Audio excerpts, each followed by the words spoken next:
Olá, pessoal, sejam bem-vindos ao Incol Pod. E aqui no Incol você pode. Bora lá para mais uma chamada, Aline? Bora, sala aberta. Chegou a hora da gente conversar de forma leve, descomplicada sobre troca de experiências, conhecimento e histórias vividas pelas pessoas no mundo da tecnologia. Então, pega o seu fone, se ajeita aí no banco do carro, se ajeita no sofá de casa. Se estiver na academia, corre pro cardio, onde quer que você esteja, vem com a gente para mais uma chamada.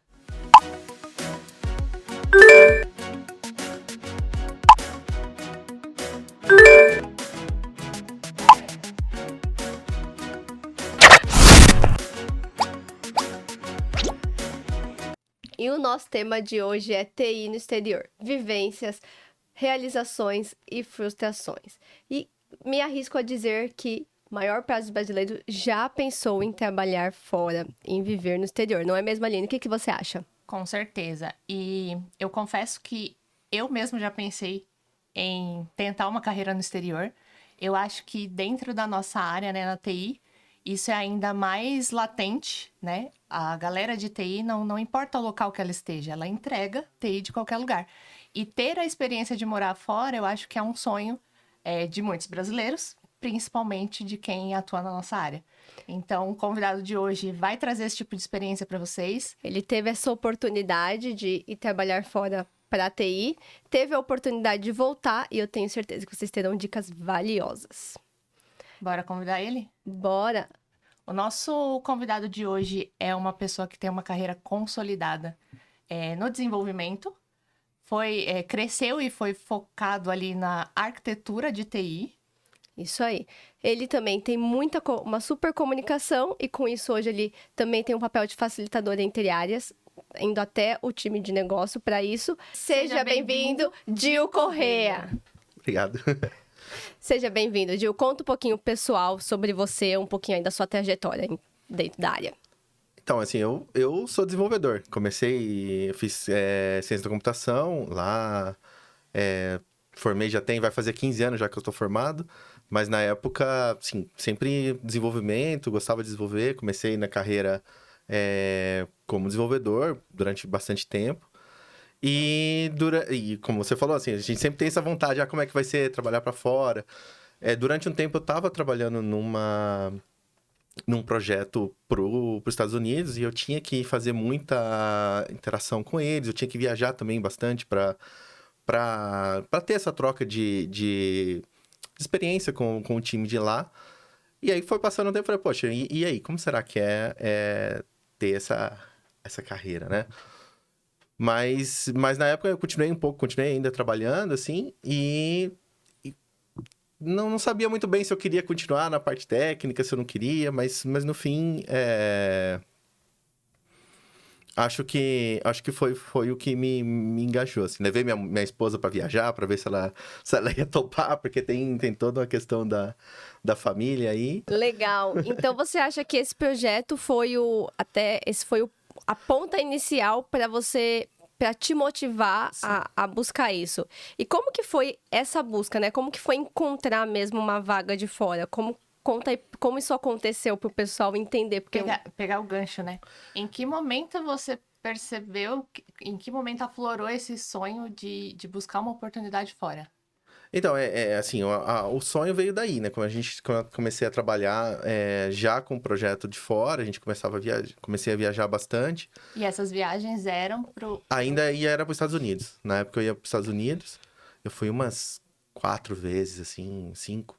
E aí começou a bater um pouco dessa... Poxa, e aí, se eu mudar definitivamente, né? Como seria?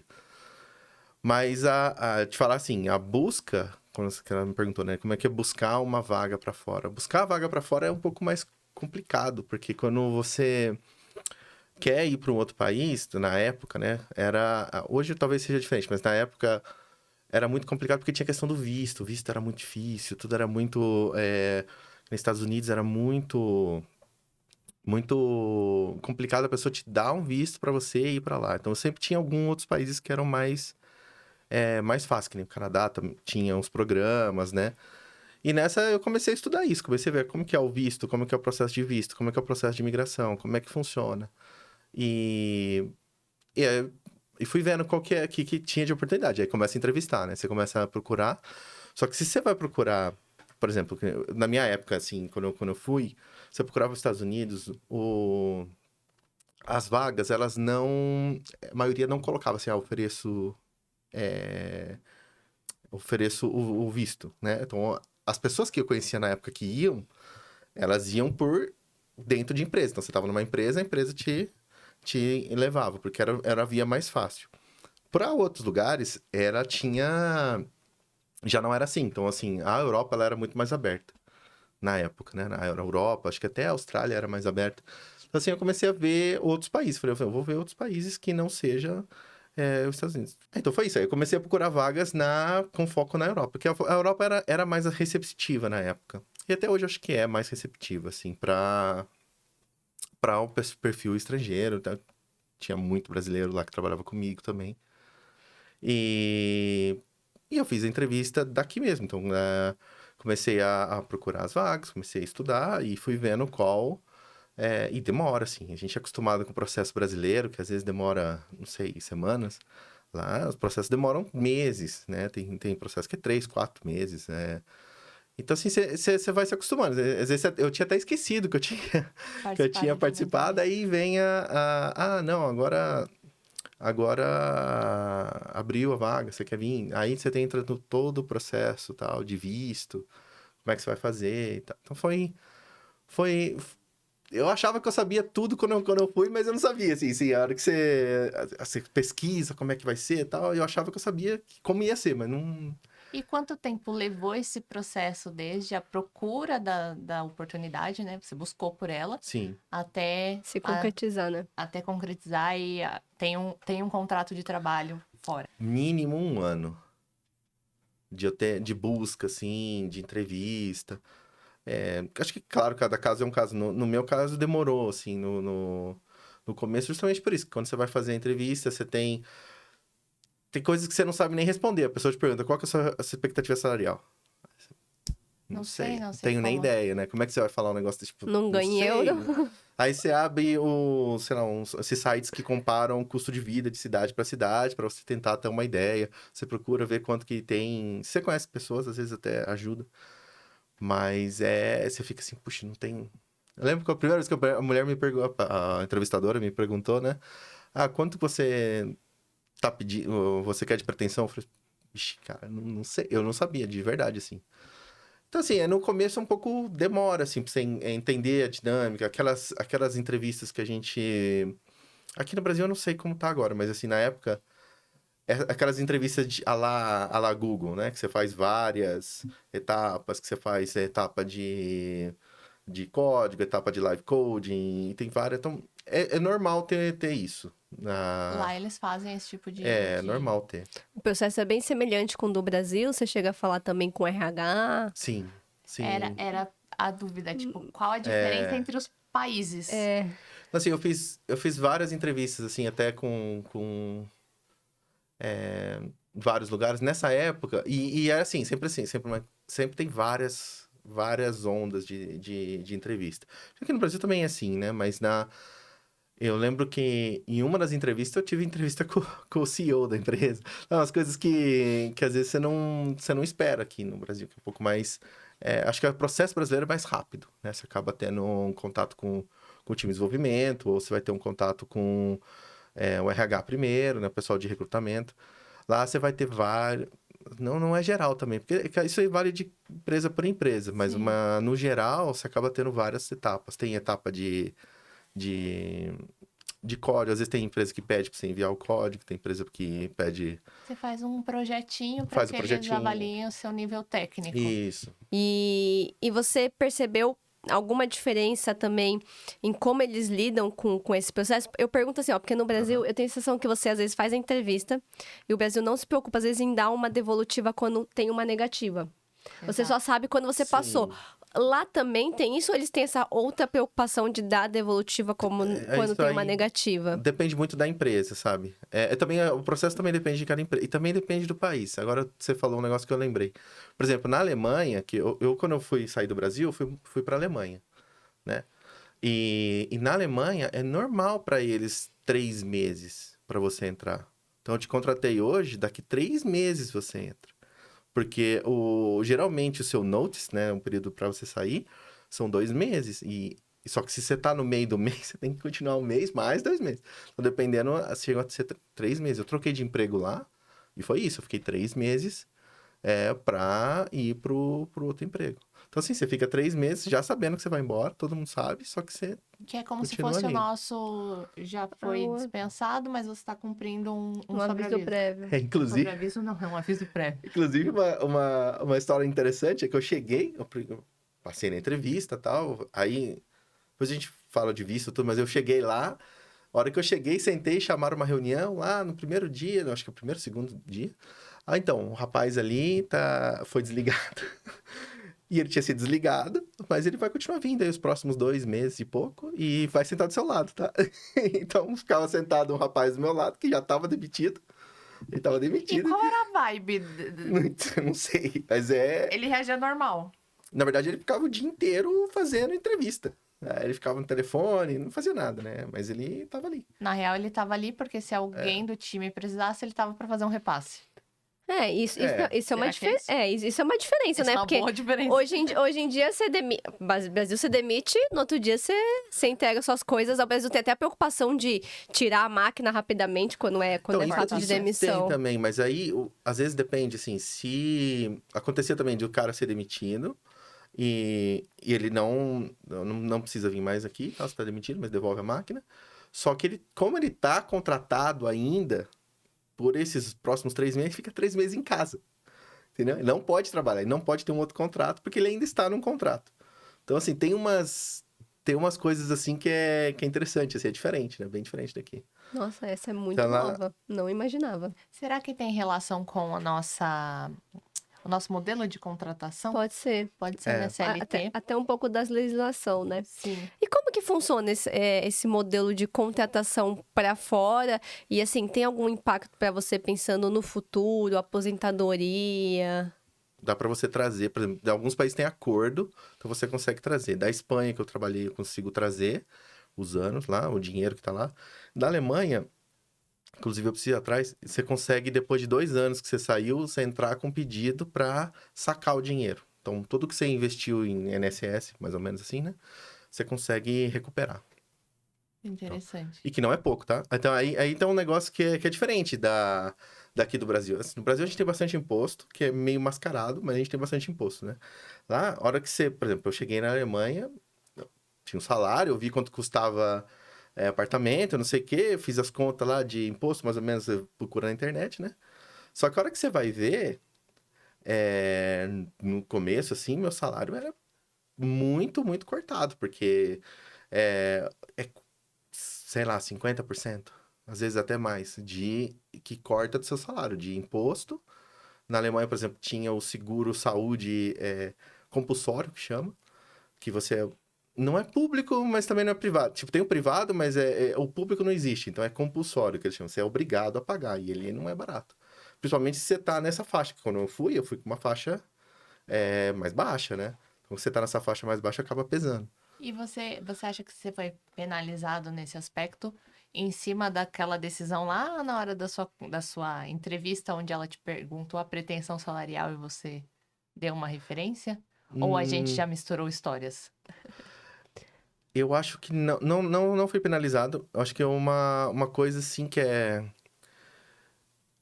difícil você... Isso é uma coisa que eu vi com bastante pessoas, tá? É difícil você ter a migração e já ir com um salário bom. Pelo menos das pessoas que eu conheci, foi mais ou menos assim a história. Assim, eu vou falar assim, não, eu quero ir ganhando 100k. Não sei, ganhando um salário alto. Porque a pessoa vai ter que te pagar, vai fazer todo o processo de... Querendo ou não, eles têm um custo do visto também, né? Vai fazer a tua migração, tal. Às vezes tem bônus de... Algumas empresas dão bônus para você mudar, tal. Mas eu vejo poucos casos que a pessoa saiu do Brasil para ir, que chegou já com salário bom. Então, assim, eu cheguei com um salário bem ruim, na verdade. Tanto que, acho que 6 meses depois... por estar lá, aí você conhece um, conhece outro. Fiz uma entrevista numa empresa bem bacana. E me chamaram, me pagaram. Era 80% a mais do que eu ganhava. Sabe, assim, deu um salto grande, assim, no começo, porque... E é difícil, assim, na entrada, você acaba se sujeitando também. Você fala assim, poxa, é um negócio que eu quero. Então, eu não sei se é uma troca dos dois lados, assim. Se a empresa também fala, não, ele é uma pessoa que quer vir pra cá, então eu ofereço menos, ele vai aceitar, né? E você também tá disposto aí, então você acaba aceitando. Eu não sei se é isso ou se realmente tem uma... Quando você tomou a decisão de ir, você baixou a sua expectativa salarial em relação ao que você ganhava no momento? Não dá pra comparar com o salário do Brasil. Por conta... Assim, é muito difícil você comparar com o salário do Brasil. Porque aqui a gente tem um nível de gasto que também não compara. Assim, você não pode... É que é complicado você fazer essa conversão, porque não é a conversão do valor da moeda. Tá, sei lá, o euro tá 5 para o valor do real. Você não pode falar assim, não, então eu tenho que ganhar 5 vezes menos do que eu ganho aqui que vai dar, né, na conversão. Não é bem assim, porque quando você vai lá para, por exemplo, em Berlim, que eu morei, né, em Barcelona, o preço da casa, do aluguel, é um absurdo. É um absurdo. Você vai pagar, sei lá, não sei, é um valor que aqui você alugaria uma mansão, se você convertesse o dinheiro. Sabe? Aí você vai lá e você fala, poxa, não, né, não consigo. Vou ter que morar num lugar menor, mais longe. Né? Se você vai morar num lugar... Dependendo de onde você vai, então assim, a gente tem custos diferentes, né? Até uns anos atrás, até o custo de mercado lá era mais barato. Hoje já não tá mais tanto. Então assim, teve... Pelo menos eu saí já tem 1 ano e meio. Mas quando eu saí já tava um preço já tava em ascensão, assim. Então você... É complicado você comparar com o salário que você tem. Que você fala assim, a expectativa que eu tinha do Brasil, a expectativa que eu tinha lá. É difícil você colocar assim. Então, eu meio que não tinha... Eu tinha uma ideia, mas eu não tinha não sabia quanto era, né? Você foi arriscar e aí não tinha ainda um parâmetro sobre... Não sei se eu posso chamar de estilo de vida, mas qualidade de vida, tudo isso conta Isso conta também. na hora dessa decisão. Eu acho que, na verdade, foi a principal. Eu acho que uma das coisas que também... Que eu não falei, mas também me motivou a sair foi que eu fui assaltado, né? Aí você fica assim, né? Puxa, eu fui assaltado. Era um negócio que eu começava a ficar a viver com medo. Eu morava em Campinas. Campinas era bem perigoso, né? No meu ponto de vista, né? Como eu tava ali, né? Tive essa experiência que não foi legal. Então eu falei, puxa. E eu via que quando eu ia trabalhar fora, o pessoal anda na rua, sabe? Tipo, tá andando. Eu falei, não, e lá em Campinas ninguém anda. Pelo menos as que eu conhecia, ninguém andava. Você pegava o carro, você ia pro shopping, do shopping pra casa, da casa pro parque, talvez, e era isso, né? Não tinha muito. Então, essa qualidade de vida que eu também estava buscando, né? Essa experiência de qualidade de vida. E, de fato, assim, é uma das coisas que é perceptível. A segurança é outro nível, assim, de você... Eu fiquei 5 anos lá, e os 5 anos eu não tinha carro. Então, assim, eu andava para todo lado, a gente ia para todo lado, não tem problema nenhum, assim. E tem casos isolados? Tem casos, mas, assim, em termos de segurança, comparado com o Brasil, não compara. Não há comparação. Nesse ponto, sim, que é uma grande vantagem, né? Deixa eu recapitular na linha do tempo. Você saiu do Brasil e foi para... Eu fui para Berlim, fui morar em Berlim. E aí lá, você já chegou lá com um salário mais baixo, depois você já foi para uma segunda oportunidade. Isso. Conta esse trajeto na linha do tempo. Por onde você passou, quanto tempo você ficou? Eu fui para uma empresa de e-commerce, saí daqui do Brasil para uma empresa de e-commerce, que na época a gente fazia como chama? Um marketplace. Então eu fazia uma migração de vários vendors, né? E a gente migrava os dados para ter no marketplace. Então era puramente back-end meu trabalho ali. E eu trabalhava com isso. Então eu cheguei lá, era esse. Até era bem bacana, assim, o ambiente. Tinha muita... Era uma startup que depois foi comprada por uma empresa maior. Então eles acabaram evoluindo bastante e tal. Então, vocês foram comprar uma empresa maior, então foi mudando bastante a dinâmica, assim. E foi bem legal, assim, porque eu cheguei... Uma coisa legal que, assim, eu cheguei e tinha egípcio, tinha o cara da Jordânia, tinha o cara da Inglaterra, tinha o cara da Bielorrússia, tinha o russo, tinha, não sei... assim, gente do mundo inteiro, né? Sentando na mesma mesa e a gente tava trabalhando todo mundo junto. No mesmo projeto. No mesmo projeto. No mesmo projeto. E cada um com nível de inglês diferente. Então, assim, Isso eu quero saber. Isso é uma coisa que eu quero ouvir. então assim, foi legal, assim, foi legal, porque foi um impacto muito grande de ter esse impacto com muitas culturas, pessoal com um passado totalmente diferente, cara. Tipo, eu nunca tinha conhecido uma pessoa do Egito. Sabe, uma vida, assim, é muito diferente, não tem nada a ver com o que a gente tem aqui, costume. Acho que desde a escrita, né? A escrita deles é diferente também. A língua, eles eram também a religião, eles eram muito focados na religião e tal. Então, assim, era muito bem. Foi um choque cultural bacana, assim, no começo, né? E de botar todo mundo. E tinha alemão, claro. Tinha os alemães, né? Os alemães também no time. E é isso. Foi esse impacto primeiro. Daí a gente. Foi legal, até porque a gente foi se ajudando, porque o pessoal também era novo, né? Tinha o pessoal que tava lá ainda, mas tinha o pessoal que entrou novo, então a gente foi se ajudando também ali nesse começo.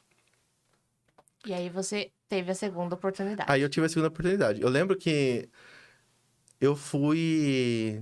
Foi meio por acaso, assim. Eu fui num evento, inclusive muito legal, assim, um parênteses rápido. Eu fui num evento que era tipo esses de realidade virtual, que você... De Escape the Room. Era um Escape the Room de realidade virtual, só que era dentro de um bunker. Lá no meio de Berlim. Muito louco, legal. O lugar era muito louco. Só que daí eu tô saindo assim, aí eu vejo a plaquinha do banco, que era o meu banco. Que eu gostava bastante até. E a empresa era ali, no mesmo lugar. Eu falei, pô, vou mandar um currículo pra eles, vamos ver. Aí fiz um monte de entrevistas lá. Eu lembro que na época o processo era bastante complicado até. E daí me chamaram e no visto da Alemanha, ele é mais tranquilo. Uma vez que você o primeiro pedaço dele, que é o pedaço que para você ir, é complicado, tem que fazer validação de diploma. Não sei como é hoje, mas na época tinha muita coisa. Então era mais complicado. Mas uma vez que você tá lá, você transferir de um pro outro é mais fácil, né? O alemão, que era pra gente que tem e quem tem curso superior. Porque tem vários vistos, mas é o tal do Blue Card que chama. O Blue Card lá, então você consegue trocar de emprego mais fácil com o Blue Card. E aí, beleza, eu fiz uma entrevista, eles me ofereceram. Eu lembro que foi engraçado, porque eu lembro que eu pedi um salário pra moça, baseado no que eu tinha lá pra recrutadora, e ela me ofereceu mais do que eu tinha pedido. Então foi a única vez na minha vida que isso aconteceu. Com certeza não acontece no Brasil. Não, isso não acontece. Não, o que você pede é o que Baixou a você... expectativa é o que você vai ter. Isso não acontece. Mas eu não sei se foi sorte, se ela errou na hora que ela escreveu, eu não sei. Mas foi... A hora que ela me falou, eu falei, não tem como recusar, eu vou, né? Até porque, assim, é aquilo que eu falei, quando eu entrei lá embaixo, né? Então, aí, essa subida já me ajudou a me estruturar melhor. A gente começou a estruturar, aí deu pra fazer alguma viagem, porque antes, assim, te juro, não sobrava 200 euros, não dava. Tinha mês que não sobrava nada. E desde a primeira oportunidade, você já foi e levou a família? A gente foi no primeiro dia. Todo mundo. Nunca tinha pisado na Europa. Fui com a minha filha de 2 anos no colo.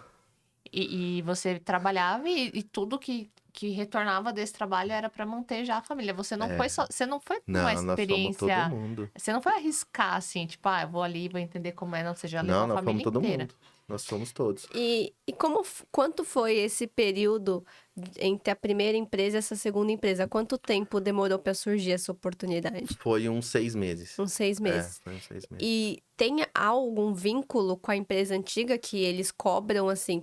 Porque, assim, querendo ou não, eu acho que é eles que acabam participando desse primeiro processo da ida. Não, mas assim, no contrato, já depende do contrato, né? No meu contrato eles me deram como se fosse um bônus de entrada, assim, mas não era nada muito, não, assim, nem cobriu. Inclusive, a gente fala disso, mas assim, o custo da migração não é barato. Então, eles me deram um valor que não cobriu nada do que eu gastei, sabe? Foi muito pouco. E o meu contrato dizia, eu tinha que ficar 6 meses, senão eu tinha que devolver esse valor. Então, eu fiquei os 6 meses, mas foi por coincidência, assim. Casou de sair a outra oportunidade depois que acabou esse período. Aí eu fiquei 6 meses, mais 3 do aviso, né? Então, eu fiquei 9 meses lá e aí eu fui para a próxima. Na verdade, a sua decisão de transição dentro do próprio país Foi um acaso? Foi meio por acaso. Não Calhou tava que era procurando, não. alguém que você admirava, né? Uma empresa que você admirava. E quando veio o financeiro, fazia total sentido. Eu não tinha muito como dizer não. Te proporcionaria, não só para você, né? Mas para sua família, uma outra qualidade de vida dentro do país. Inclusive, essa empresa foi a empresa que eu mais cresci, assim. Eu aprendi demais lá, aprendi demais. Fiz... E evolui na minha carreira também muito, assim. Sou bastante grato a eles. Inclusive, quando eu quis sair da Alemanha, eu consegui fazer essa mudança por eles, né? Eu consegui sair, eles tinham aberto já na Espanha. Então, daí, eu pedi uma mudança interna. Então, foi mais tranquila a questão de documento e tal. Então, eu consegui fazer essa mudança interna entre a Alemanha e a Espanha. E aí eu queria te fazer uma pergunta. Na verdade, eu quero fazer duas perguntas, tá aqui na minha cabecinha. Primeiro como você sentiu perante a carreira de TI essa mudança de segmento? Então, você entrou numa e-commerce, numa empresa de e-commerce, depois foi pro lado bancário. A gente sabe que aqui, pra gente no Brasil, esses segmentos acabam mudando bastante, até um pouco o nosso dia a dia. Você também sentiu essa diferença lá, ou você acha que lá é muito mais... Não sei, depois eu fui para serviço e hoje eu tô em e-commerce outra vez, mas mais na logística. Então, assim, eu não me vejo focado, especializado em área. Eu me vejo especialista em tecnologia. Então, a gente vai aprendendo tecnologia e a área é o... Não importa muito, na verdade. Eu não quero me especializar Em um em um segmento segmento. Apesar de que específico. eu trabalhei em banco muito tempo. Porque aqui no Brasil eu trabalhava com banco também, bastante tempo. Então, é que aqui no Brasil é muito comum, né? As pessoas migram de banco para banco. Quem trabalha muito tempo em banco costuma realmente ter essa especialidade em trabalhar em banco. Mas legal que você tá ali apto a navegar entre os Não, segmentos. Acho que tem bastante a ver com o tipo de atividade que você resolveu seguir, né? Então, o negócio, ele vem a Negócio partir acaba ficando. atividade secundária, no final das contas. Mas você gosta da tecnologia. Eu gosto de tecnologia, eu gosto de tecnologia. E Eu gosto de resolver problema. Tranquilo. E você falou, né, que essa empresa que você, além de te dar uma oportunidade inicial muito boa, você falou também do crescimento dentro dela. Eu queria entender, o que você acha do plano de carreira lá fora? Porque o que você acha desse Sim. crescimento, por exemplo, de passar de um cargo para o outro? Isso é aberto? Eles conversam sobre isso? Como Isso que depende você muito. sentiu isso? Depende muito de empresa, Aham. de cada empresa. O que eu costumo falar para as pessoas é assim: o plano de carreira, a carreira é sua. A carreira não é da empresa. Então, assim, se a empresa tem um plano de carreira, não tem, isso é um pouco indiferente. Você tem que fazer a sua carreira. Então, assim, onde que eu quero chegar? Então, você foca nisso, entendeu? Vai estudar, faz um curso, se especializa, se evolui. Mas não fica esperando que alguém... Eu vejo muita gente fazer isso. Não, porque o meu chefe não quis me promover. Mas assim, cara, não é seu chefe que tem que te promover, assim. É você que tem que já estar pronto e a hora que chega a oportunidade, você tá ali e você vai, opa, tô aqui, né? Então, Você levanta a mão e mostra que você tá presente ali para tô assumir pronto. aquilo. E eu te falo, cara, as pessoas que têm atitude e vão pra frente, e querem mesmo, assim, eu nunca vi não crescer. Nunca vi. Não tem relação na real com a nacionalidade, com estar no exterior. Isso é Não. muito mais uma decisão sua, né? Não diria nem que decisão, mas cara, vai atrás, né? Se Tem que correr. movimenta, tem que correr atrás. E as pessoas às vezes se prendem nisso e colocam a culpa na cultura, né? Porque assim, o plano de carreira, vou ser bem sincero, independente da empresa, tá? Eu vi isso em muitas empresas, até empresa que tem bem formalizado. É difícil a pessoa falar assim, se você checar todos os checkbox, você automaticamente é promovido. Se tiver alguma empresa que faz isso, é uma ou outra, porque no fim das contas tem orçamento, tem oportunidade, não tem a posição aberta. Então, assim, é muito relativo. O melhor é você estar pronto, hora que surgiu a vaga, porque vai surgir. Você tá ali no... não sei, eu quero ser... quero ir para a área de produto. Então, assim, eu me especializo na área de produto, da hora que, oxa, saiu a pessoa de produto. Opa, posso assumir? E vai, sabe? É por aí, assim. Se você quer ir para um lado, você tem que se especializar e tá pronto. E foi isso que aconteceu na empresa ainda. Eu tô na Alemanha ainda. Na Alemanha. Então, na Alemanha eu entrei como tech lead, né, nessa empresa, né? Fiquei lá na Alemanha mais um ano e pouco, né, nessa empresa. Trabalhando com vários times ali, a gente fez muita coisa. Até na época a empresa queria vir pro Brasil, eu vim pra cá com eles, ajudei, falei porque o pessoal aqui do Brasil não fala inglês. Esse é o grande problema, na verdade, né? Então, assim, tinha muita gap Comunicação. de comunicação. Então, eu lembro que teve uma viagem que eu vim pra cá, porque eles queriam expandir, então a gente foi conversar com o fornecedor, tal. Então, eu acabei fazendo um pouco dessa parte, de entender o negócio. Eu sabia como que era a arquitetura deles. E também fazer esse relacionamento com os vendors aqui do Brasil para ver como que a gente ia montar a solução. Assim, teve várias coisas que a gente fez lá. E aí eu fui crescendo lá dentro, né? Eu fui fazendo bastante projeto, trabalhei com várias equipes e tal. E aí eu saí de Tech Lead e fui para Principal. O Principal Engineer, ele toma conta de mais times, na verdade, né? Assim, em vez de eu tinha meu time antes, e de repente eu comecei a ter mais times. Porque o meu nível de... como que eles falavam? Influência, né? A influência ela já era maior, né? Então a gente tomava conta de vários times e também tava a ideia era essa, de dar essa guia técnica para os times, de ver para onde que a gente está indo, né? Porque, querendo ou não, você precisa ter um pouco de coesão na arquitetura que você tem na empresa. Se você começa cada um sair com um sabor diferente, né? Cada um faz o seu... Porque hoje em dia a gente não tem mais um sistema, né? É um sistema, mas eles são Conectados. diversos pedacinhos, né? Então, se cada um vai fazendo um sabor, até pode, mas no fim você tem que ter uma filosofia, ou como que você quer convergir isso, porque você acaba sendo imantenível, né? Você também tem que estar ali para ver como estão as boas práticas, como é que estão ainda as coisas. Então, esse era o meu trabalho. Inclusive, é meu trabalho até hoje, né? Mas eu mudei de empresa, mas eu continuo com... Meu trabalho é esse, basicamente. E também tem a solução, desenhar a solução da arquitetura também. Converge esses times técnicos todos para entrega de, às vezes, uma Isso. mesma marca, um mesmo produto. A marca da empresa, no A final marca das da contas, empresa, né? sim, é É um a produto da identidade da empresa. empresa. E eu ia fazer o link desse seu comentário com...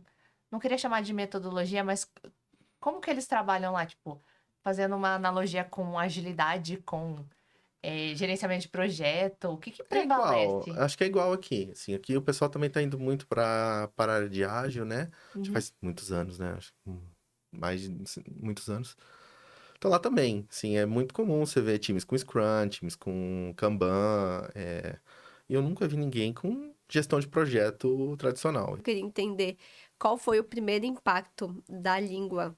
Ixi, Qual foi o primeiro impacto da língua? Como que, quando você você já trabalhava com os Estados Unidos, acredito que... Eu até acredito que trabalhar com os Estados Unidos às vezes é um pouco mais fácil, porque é a língua nativa deles, então eu sinto que eles são até mais adeptos a quando você fala, a gente às vezes fala errado, né? Eu trabalho hoje com os Estados Unidos, eu sei que eles são mais adeptos, né? Talvez o pessoal da Europa talvez não seja tão, assim, sim. acaba não sendo a primeira língua, embora lá na Europa a gente sabe que todos eles, todos os países lá pelo menos falam inglês, né? Isso é constante, eles têm de 2 a 3 línguas principais, né? A maioria dos países na Europa. Mas como que foi esse primeiro impacto que a língua te trouxe? Como você considerava o seu inglês na época que você foi pra lá? E como você julga o inglês pós isso, né? São várias coisas. É uma pergunta... Sim, o primeiro ponto, eu via videozinho, o pessoal fazendo blog lá, que eu moro na Alemanha e aqui todo mundo fala inglês. Mentira. Não te respondem em inglês em alguns lugares. Então, assim, eu fui com essa visão de que não, vou falar inglês e beleza, né? Até uma pessoa virar pra mim, Nein, nur Deutsch. E é isso, sabe? Na Alemanha, a principal dificuldade pra mim foi o alemão. Tudo que você vai fazer de burocracia é alemão. Tudo que você for, vou no médico, alemão, sabe? Então, é muito, muito, muito difícil. É muito difícil. Então, assim, o pior... Acho que o grande impacto primeiro é esse. A gente acha que vai chegar lá, vou falar inglês com as pessoas e vai ser bacana. E não é. Você falou que os países falam inglês, não sei se é tão verdade. Na Espanha, por exemplo, é muito difícil achar pessoa que fala inglês. Assim, você montar times de pessoas que falam inglês na Espanha é muito difícil. Então, assim, não é tanto assim. Apesar que lá, espanhol a gente se vira, né? Hoje eu trabalho em espanhol, na verdade. Mas quando eu fui, o meu inglês já era bom. Assim, eu considero que o meu inglês era bem fluente até na época. E até por isso que me ajudou a crescer de cargo e tal, porque você tem que ter a comunicação, né? Então, acho que não tem como você não ter comunicação. Eu falo muito isso também para as pessoas de, poxa, eu quero... Você não consegue nem ler um livro bacana de tecnologia hoje se não tá em inglês. Então, assim, você precisa ter o inglês. Não tem como não ter. É uma coisa, para mim, é o mínimo, né? Ah, não vou ter um nível de fala fluente. Não tem importância. Também não precisa estar perfeito. Vai aperfeiçoar. O primeiro, do inglês em si, foi bem difícil para mim no começo também, porque cada um tinha um sotaque muito diferente. Na hora que eu chego lá, eu escuto o sotaque do alemão, que é um sotaque diferente. Tinha um pessoal que era britânico também, só que era um britânico de... Britânico tem várias regiões, assim, né? E falava rápido, com um sotaque carregado, que a gente não tá acostumado aqui. Então foi assim, eu lembro que eu ficava assim, ó. E eu tenho um amigo que é engraçado, que esse amigo, ele é religioso e ele gosta de ler livros antigos da religião dele. Então ele fala com inglês arcaico. Eu lembro que eu tinha que ficar assim. Eu falei, nossa, eu tô usando todo o meu cérebro agora pra tentar entender o que ele tá me falando. E do lado sentava o outro, que também vinha de outro país, que falava inglês com sotaque arrastadíssimo da Ásia, que você fala assim, cara, não consigo entender, sabe? Então, assim, você tem que se rebolar um pouco no começo, porque cara, você vai sentir, você vai ver esses sotaques. No fim, você acostuma. Você acaba acostumando, eu acho que você acaba sendo até mais flexível em entender o inglês depois, porque você acaba escutando inglês de todo o sotaque, assim. Então, é bem interessante. Mas o alemão foi pesado, assim. Foi pesado. Porque chega lá, você tem que saber alemão. Tem muita gente que se vira sem alemão. Ah, preciso ir lá na prefeitura pra resolver um problema. Ah, eu contrato alguém que vai comigo pra falar. Ou você vai que nem eu, na cara dura. Que eu ia lá e tentava falar meus 3 palavras em alemão e ver se dava, sabe? Mas é bem... E Essa parte foi você difícil. chegou a fazer algum curso Eu de fiz alemão? quase 2 anos de alemão e eu não falo nada. Falo muito pouco. Eu sei falar alguma coisa, cantar refrão da música do Rammstein e é isso. É porque o alemão pra gente é bem difícil, É né? É bem bem difícil. distante da nossa língua. Eu diria que até entender o próprio alemão e inglês também, assim, não é uma tarefa fácil. E o alemão não tem nada próximo Então, o do, inglês do português, é né? próximo do alemão, assim, em geral. Em gramática. Eles têm a mesma origem, então tem algumas coisas que são parecidas, assim. Eu acho completamente diferente as palavras, mas talvez na questão gramatical elas tenham alguma semelhança por trás. Porque o português é completamente diferente de qualquer coisa, né? Não, português e espanhol é bem parecido. Ah, Não, sim, espanhol, digo. mas das, É, das outras línguas que, assim, fora essa língua latina que é o espanhol, o resto, o É porque, português o- acaba porque o sendo bem inglês e o distante, alemão, né? eles são da mesma origem, né? Então, eles têm bastante... O inglês arcaico era muito parecido com o alemão. Assim, tinha algumas coisas que você eu tô até... curiosa com o inglês arcaico do amigo dos Não, livros. mas o inglês antigo, se você vai ver, ele é parecido até com o alemão. Mas eu fui tentar entender, assim. Aí eles têm lá os 500 artigo, que é o der, die, das, não sei o quê. Nossa, E o problema é que você não conseguia praticar. É contraintuitivo, mas eu tô ali na Alemanha e eu não conseguia praticar, porque eu ia falar com uma pessoa em alemão, ela escutava o meu sotaque e ela virava para inglês. Em alguns lugares. Em alguns lugares ela simplesmente não me entendia. Assim, eu não conseguia evoluir. Foi demérito meu. Eu não consegui evoluir meu alemão. Fiquei lá 2 anos, estudei, fiz aula, estudei, não saiu. E esse é um. Gera uma curiosidade, né? Esse é um dos motivos que te fez transitar para oportunidade na Foi, Espanha. foi. Esse foi um dos motivos. O outro motivo foi, que nem eu falei, eu fui com a família toda, né? Sim. Eu cheguei no dia 21 de janeiro, no alto inverno, em Berlim. E eu lembro que assim, você vê vídeo, pessoal, não sei o que, você vê aqueles parques bonitos e tal. Eu cheguei, mas tava um trem cinza. Cinza, cinza, cinza, cinza. Que eu lembro, e eu peguei um táxi pra ir do aeroporto pra casa, porque eu não conhecia nada. Eu falei, eu vou de táxi, né? Tava num Airbnb que eu tinha alugado. Aí eu lembro que no caminho, assim, tudo pichado, assim, eu falei, nossa, cara, eu tô em São Paulo. Era muito parecido, assim, tudo pichado e tal. Eu falei, nossa, é muito diferente do que eu imaginava. O primeiro impacto meu foi muito diferente. Eu falei, nossa, isso aqui é muito diferente. E eu fiquei num bairro que é um bairro nesse primeiro mês, né, que eu fiquei no Airbnb, eu fiquei num bairro de imigrante lá.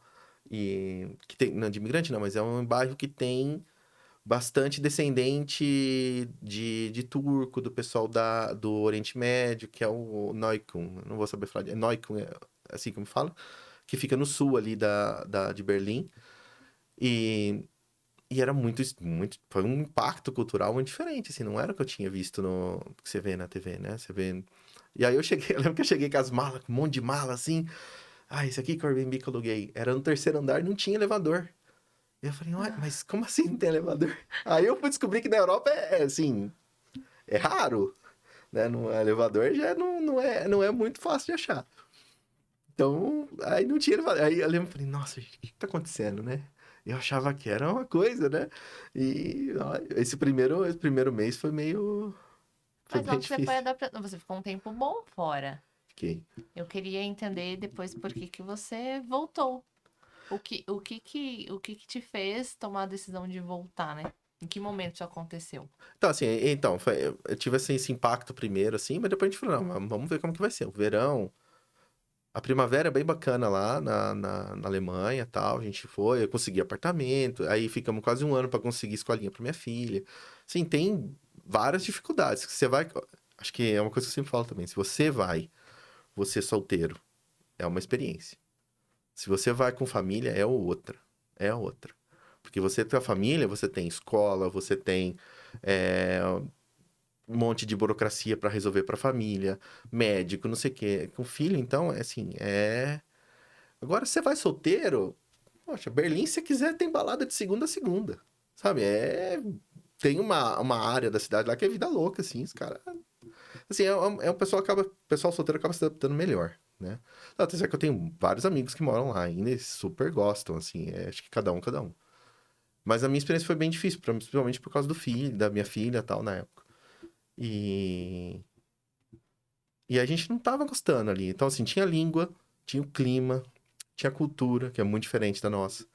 Então, assim, não é esse calor que a gente tem de você chega na padaria, troca uma ideia, sabe? Não era assim. Então, foi, foi somando essas coisas, né? Acho que a parte da escola da minha filha também influenciou bastante, né? Porque eu não tava se adaptando, não tava legal. Aí a gente falou assim, poxa, vamos voltar pro Brasil? Será que a gente volta pro Brasil? Nessa época, né, que eu tava na Alemanha. E aí a gente foi também explorar um pouco, né? Falar, vamos ver como é que é outros países, né? E a Espanha é muito parecida com o Brasil. Sim, em vários aspectos. O clima maravilhoso, a comida lá é muito boa. Aí a gente, fomos pra Barcelona. Aí a Barcelona é pra você se apaixonar pela cidade, assim. É linda a cidade. É linda. E aquele azulzão, assim, o céu é bem azul, assim, e tal. Você fala, nossa, eu quero morar aqui, né? E aí tive essa oportunidade com a empresa, porque a empresa tinha a sede lá. Eu falei, poxa, será que eu não consigo? Então você não trocou de empresa, Não você trocou troquei. de cidade. Troquei de cidade, troquei de país. É de como país. se fosse uma transferência, Aí né? foi uma transferência, foi uma transferência. E aí isso facilitou muita coisa pra mim, porque eu cheguei já trabalhando com pessoas que eu já conheci, sabe? Então assim, a parte da minha adaptação, fácil. Aí depois claro que também na Espanha não tá fácil arrumar apartamento. Também já não tá fácil. Teve um problema para encontrar apartamento e tal, mas assim, no geral, a adaptação na Espanha foi mais fácil. Foi muito mais fácil, né? Mas eu cheguei na Espanha em novembro de 2019, em abril, pandemia. Então, assim, eu peguei a pandemia toda na Espanha. E a gente ficou com lockdown, ficou em casa trancado e tal. Então, assim, foi um período bem. Eu tinha acabado de chegar, nem tinha aproveitado a cidade ainda, já ficamos em pandemia. E lá o negócio, não vou dizer que aqui não foi feio, né? Tipo, aqui foi muito ruim. Mas a gente lembra das notícias na época da Europa que era o caos, né? Chegou primeiro, Chegou né? primeiro lá, né? Então, Chegou primeiro. Sim, foi complicado, assim.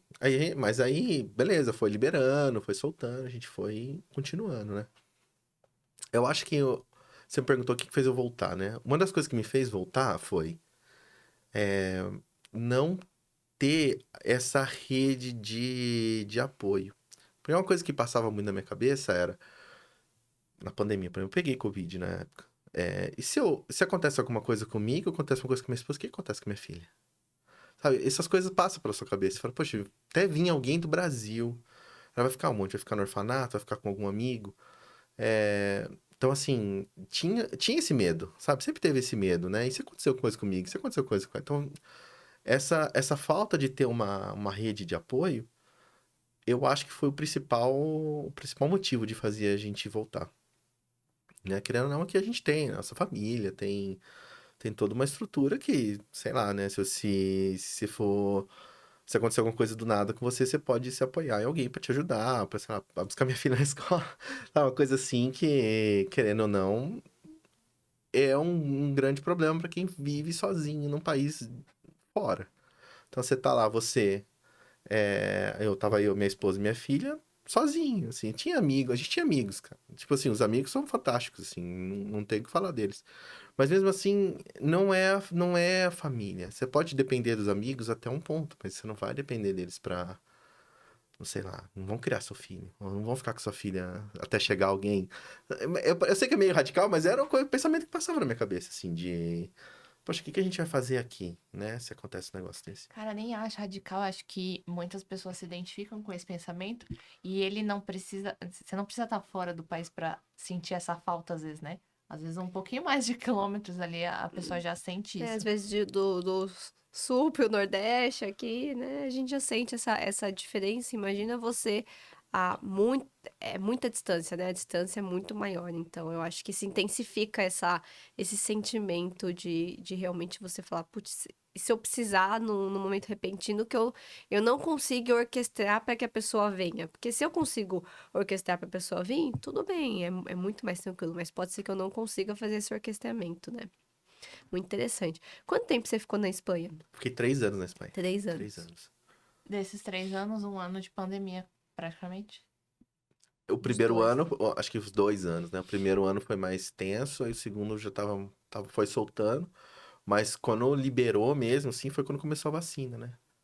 Aí quando começou a vacinar e que começou a melhorar, aí que começou a tirar a máscara e tal, porque a gente tinha que andar de máscara. No começo era até assim, você tinha um papel, você tinha que escrever, eu moro em tal lugar, sair de casa a tal horas e assinar. Aí quando começou a liberar, assim, você podia ficar 1 hora fora, eu vou no mercado e volto.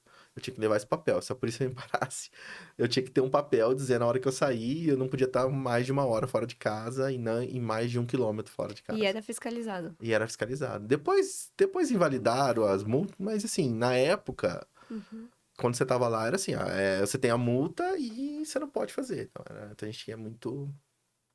E tinha que renovar visto. Então, assim, a Espanha também tem umas coisas de visto, né? Você tem que renovar. Querendo ou não, acho que o grande problema pra parte burocrática da Espanha são as filas. Nossa, fila lá é pra tudo. Sim, pra tudo. Como assim fila? Porque paulista também gosta de fila. Não, mas assim, a fila não é nem presencial. Eu vou. Que nem você ia. Pra você conseguir renovar um documento, às vezes demorava 3, 4 meses. Você não conseguia a senha do dia para ir lá. Então você ficava o dia inteiro dando. Refrescando a página ali pra ver se você conseguia ir. F5. Até que chegar um tempo, até chegar uma hora você. Porque assim, tem pessoas que pegam todos os números e depois vendem. Então, assim, tem uma hora que ou você paga ou você não consegue, entendeu? Foi bem complicado. Essa parte é complicada na Espanha. E agora mudando um pouco de assunto, mas uma curiosidade que eu tenho. Você já tinha o espanhol ou você adquiriu o espanhol indo para a Espanha e trabalhando? E como que foi esse processo? Eu pergunto porque assim, eu não falo espanhol. Eu acho que eu mais entendo do que falo. Entender eu até entendo, agora falar é zero. Então, eu tinha tentado fazer espanhol quando eu era moleque, assim. Mas eu não. Eu lembro que às vezes que eu tentei estudar espanhol, era muito difícil, porque quando eu começava a falar espanhol, eu ia pro inglês, né, cabeça, né? Você tem essa. E quando eu fui. Isso é uma das coisas que eu acho que o alemão me ajudou. Quando eu comecei a estudar alemão, ele meio que liberou minha cabeça pro espanhol. Porque daí o espanhol era muito mais fácil. Mas muito mais fácil.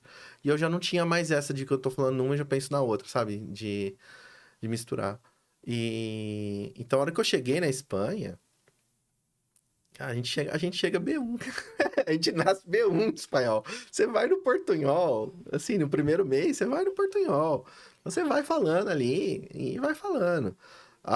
Mas aí eu fui fazer aula, eu fiz aula. Eu cheguei até a começar a fazer o processo de cidadania, então eu fiz a prova do espanhol e tal. Mas o curioso, quando eu morei 3 anos na Espanha. Esses 3 anos eu trabalhei em inglês. E engraçado porque, assim, até quando tudo que a gente fala em relação ao trabalho, seja no inglês ou espanhol, é como você falou, você pode mudar a linguagem de um pro outro, mais técnica ou menos técnica, mas chega um momento também da sua carreira que é aquilo, né? Por exemplo, você passa um status, toda vez você vai passar um status praticamente igual. Você vai falar que ele tá atrasado, você vai falar que ele tá no prazo, mas é sempre aquela mesma rotina, né? As palavras que você utiliza acabam sendo a mesma. Você fica no mesmo vocabulário. O vocabulário do trabalho, ele fica restrito ao vocabulário do trabalho. Acho que às vezes é até difícil você falar um vocabulário fora. Vou para um restaurante, vou pro... Né? Às vezes te Dentro de falta falar palavras dentro de coisas de fora. casa, porque aí que eu acho que às vezes falta o vocabulário, porque quando você está no serviço acaba sendo uma rotina, você acaba tendo essa rotina. Você sentiu isso, que entrou na rotina Sim. e aí começa a ficar bem no automático? Você teve esse sentimento? Ou não, porque você ficava lá fora, você tinha que falar às vezes de outros assuntos que te saíam um pouco da zona de conforto? Na verdade, eu me forço até a falar coisas fora, assim, porque claro que você acaba entrando nesse ritmo, né, de falar sua coisa ali e tal, e você começa a também estudar. O inglês é mais fácil, né? O inglês eu acho que é mais fácil, porque você consome muito conteúdo em inglês. Você vai consumir uma palestra, você vai consumir Então, assim, geralmente é tudo em inglês, então você vai pegando esse vocabulário de técnico também, assim, de mais coisas. E na hora de falar, assim, claro, você vai acabar entrando meio no ritmo. O difícil é a pessoa ficar muito presa e na hora que ela tiver que explicar a solução dela. Porque, assim, boa parte do meu tempo, às vezes, eu tenho que defender aquela solução. Então, poxa, acho que é por aqui, esse aqui são os prós, são os contras, não sei o quê. Como você vai defender uma solução sem ter um pouco do jogo de cintura, assim?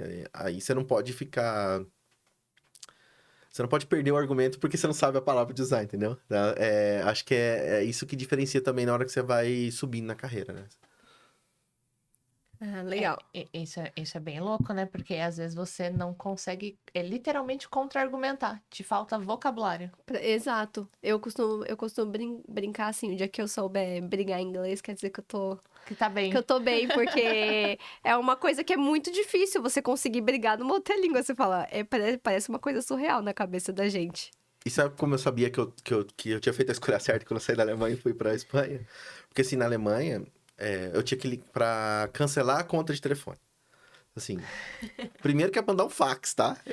Eles usam, juro por Deus, eles usam fax. Pô, gente, só Aí de tem- tecnologia. Aí tem empresa que tem um app que você digita as coisas lá e eles te mandam fax por você. Tem umas empresas assim, na época, né? Hoje eu não sei se evoluiu, mas eu lembro que era tudo muito difícil. Você pegar o telefone pra ligar pra alguém, não conseguir falar.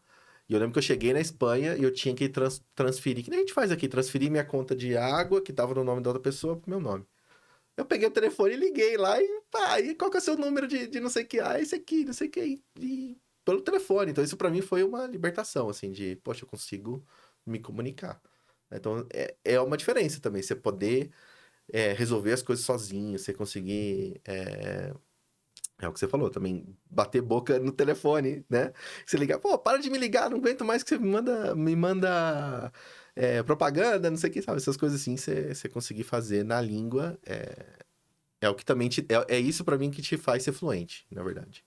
Vou fazer um comentário que acho que não é nenhuma pergunta, mas acabei formando uma opinião sobre você. Mas acho que esse seu histórico de ter passado por algumas culturas e ter que lidar com essa dificuldade do idioma, né? Em algumas empresas, é que te fizeram um facilitador. Hoje você está no Brasil, trabalha com uma empresa onde prevalece a comunicação ali em espanhol. Provavelmente você lida com um time que fala inglês ali tecnicamente falando, mas você consegue fazer a facilitação e fazer a roda girar, né? Eu acho que essa bagagem, essa experiência que você trouxe dos últimos 5 anos te fizeram dar esse salto em carreira, né? Não, com certeza, com certeza. Lidar com gente de vários lugares, com várias culturas, se colocar também no lugar deles, né? Acho que essa parte de empatia, que é uma coisa muito brasileira, isso, de verdade, assim. Acho que o brasileiro é muito empático, né? De tentar... E é muito amistoso também. Então, assim, isso... Eu acho que é uma grande vantagem nossa. A gente vai, a gente começa a entender, a gente fica curioso. Poxa, cara, não sei como que é viver na Bielorrússia. Sabe? Não... Você começa a querer saber da vida do cara, como é que foi, como que ele cresceu. E é uma... Eu acho que é uma diferença nossa, assim. Eu não sei se... Acho que outras culturas também têm, mas não sei. Eu vejo como uma característica brasileira de ter isso, assim. E claro que você vai conhecendo gente, vai conhecendo os desejos, as aspirações das pessoas, né? Cada pessoa tem um jeito diferente de ver o mundo. E você vai... Poxa, eu acho que pra mim isso foi o grande aprendizado, assim, de verdade, na carreira. Eu tenho uma pergunta curiosa. É uma curiosidade minha, na verdade. É que eu trabalho com pessoal de fora e às vezes eu tenho essa dificuldade. E eu queria saber se você enfrentou muito isso, principalmente talvez na Alemanha. Você enfrentou dificuldade em falar alguns nomes e as pessoas falarem o seu nome? Claro. Até por isso que o pessoal me chama de Dio, né? Sim. Porque assim... Eu tenho certeza, eu não falei o nome dele direito no começo. Não, mas assim, por que Dio? Quando eu comecei a trabalhar para os Estados Unidos, ninguém sabe. Eles falavam Diógenes. É um negócio assim. E era muito ruim. E daí um amigo meu lá falou assim: vou te chamar de Dio, por causa do Ronnie James Dio mesmo, do Black Sabbath, né? E ficou, assim, pra mim eu meio que adotei e ficou, porque eu acho que é mais fácil. Então eu me apresentava assim pra ser mais fácil de ter a comunicação. Ah, legal, legal, porque isso é algo que, infelizmente, as pessoas têm dificuldade. A gente olha assim, eu falo, meu nome é tranquilo de falar, mas tem gente que tem muita dificuldade. E a gente no Brasil, que nem muitas pessoas não me chamam por Juliana, né? Todo mundo me chama de Ju. E eles não têm esse hábito de diminuir o nosso nome, né? De fazer essa abreviação. Eles têm o hábito de chamar mesmo. Então, você começou a se apresentar mesmo por uma dificuldade. Isso. Parte foi uma dificuldade deles também em pronunciar isso. Agora, você perguntou também de eu falar o nome das pessoas correto, né? Eu me esforçava bastante. E eu perguntava como é que fala o seu nome e tal. Até tem um amigo meu que é polonês, amigo, né? Trabalhou comigo, polonês, que chamava Krzysztof. E eu me forçava, eu provavelmente falei errado, mas assim, ele tinha 11 consoantes seguidas no nome. Que é Krzysztof, mas o jeito de falar era em polonês é diferente. Então ele tem várias consoantes seguidas e a hora que você olha o nome, você não consegue ler, né? Pra gente, pro português. Você tenta ficar traduzindo e às vezes não dá certo, né? Mas também, saber falar o nome do pessoal É importante, né? Faz parte da empatia, né, que você comentou. Tipo, você chegar em alguém e você não conseguir acertar o nome dela, é triste. Bom, nós chegamos naquele momento, né, que nós conversamos. Vamos chegar aqui pro encerramento, viu, pessoal? Estamos encerrando a call de hoje. Então, nós vamos fazer o nosso momento, que é o bate-bola. Então, vão ser perguntinhas rápidas. Perguntinha responde. Beleza? Vamos encerrar aqui? Defina pra gente, em uma palavra, qual foi o sentimento quando você conseguiu a sua oportunidade no exterior? Acho que alegria, né? Claro, né? Também, né? Depois de um ano, né? Pois é. Defina em uma palavra qual foi o sentimento que te fez tomar a decisão de voltar ao Brasil. Família, talvez? Eu esperava por essa resposta. Eu também. Defina em uma palavra qual é o sentimento de trabalhar em equipe com culturas de outros países. Cara, é maravilhoso. Sei lá. Acho que maravilhoso. É muito legal, assim. É muito legal mesmo. Agora vamos lá. Agora é um pouquinho. O que não pode faltar para um profissional de TI que esteja apto para encarar uma mudança para o exterior? Inglês. Na verdade, não pode faltar inglês, assim, pra nada, porque inglês é o mínimo, mas eu acho que um pouco de um pouco de resiliência também. Porque não é... E adaptabilidade, não é tão simples. Qual o país que você passou que você mais gostou de trabalhar e por quê? A Espanha, com certeza. Por quê?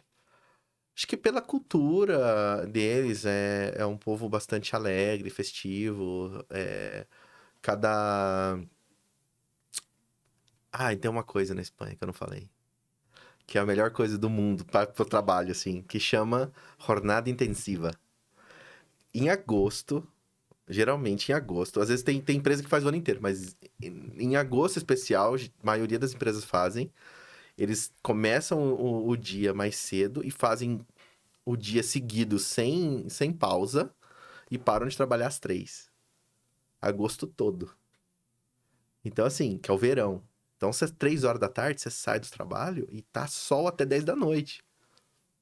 É assim, é fantástico. Você É tipo consegue um horário aproveitar. flexível do mês de agosto. Você antecipa pra Eles sair trabalham mais uma hora cedo. menos por dia, é uma hora menos por dia.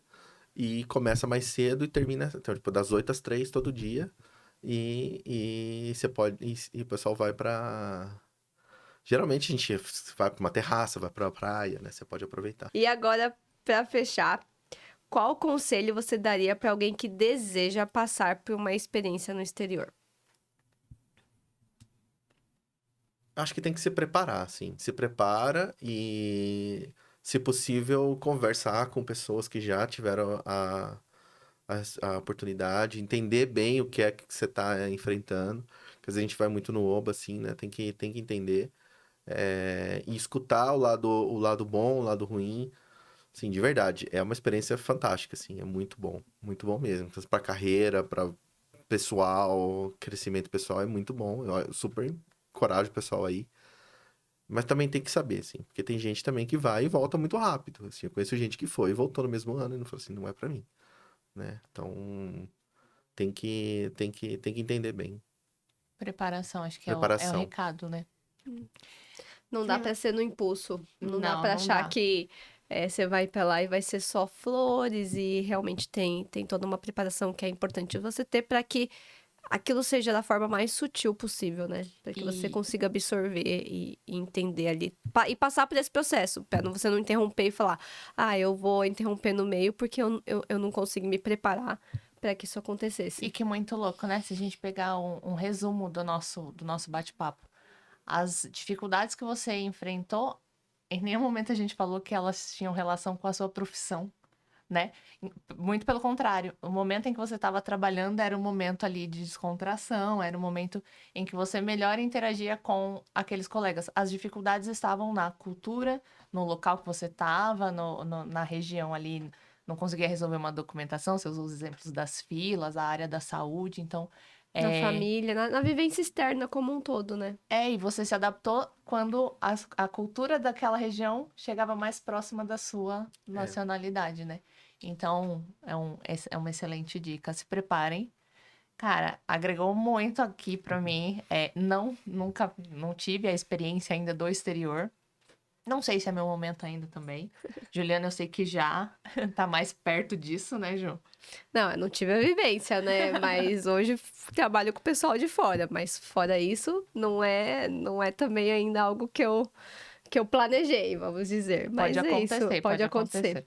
Mas é isso, queremos agradecer a sua participação, Gil. Muito obrigada por estar aqui, muito obrigada por compartilhar toda a experiência com o pessoal. Eu espero, pessoal, que vocês tenham aprendido, que vocês tenham absorvido ali quanto é importante se preparar para uma vivência no exterior, tá? Então, vamos lá. Não deixa de curtir o nosso canal, de clicar no sininho, de dar o like de vocês para esse vídeo e comentem, compartilhem muito, tá? Esperamos vocês até o próximo, tá bom? Obrigada, gente. Obrigada, Di, ó. Tchau, tchau.